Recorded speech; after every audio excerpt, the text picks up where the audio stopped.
જે પહેલો શબ્દ જે દલવાડી સમાજ જે પ્રાગટ્ય જે થયું એ કોના મુખેથી પ્રાગટ્ય થયું?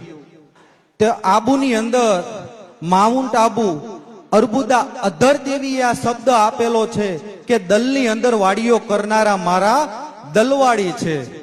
જ્યારે આપણા વડીલો આબુના પહાડ ઉપર જે 17 શાખ જે આપણી દલવાડી સમાજની જે 17 જે શાખા છે એ 17 શાખના જે વડીલો આબુના પહાડની અંદર એક ગુફાની અંદર મહામાયા શક્તિનો યજ્ઞ કરતા હતા.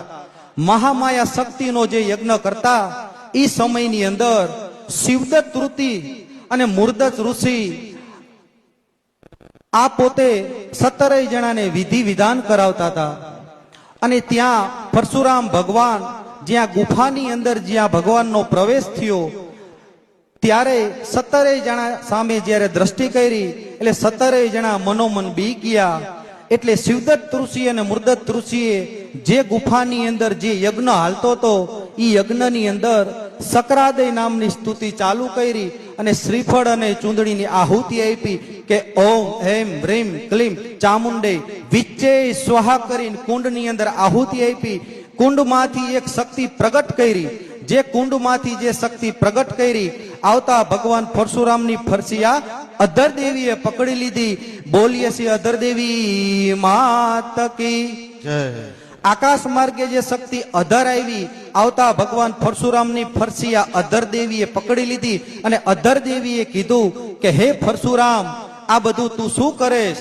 એટલે પરશુરામે કીધું કે માતા આ 17 જણા મારા પિતાના ગુનેગાર છે. એટલે માતાએ ના પાડી કે આ તારા પિતાના દુશ્મન નથી, આ બધા મારા છે. દલની અંદર વાડીઓ કરનારા મારા દલવાડી છે. એટલે પહેલો શબ્દ જે દલવાડી શબ્દ જે આપ્યો એમાં અર્બુદા અધર દેવીએ આપેલો છે.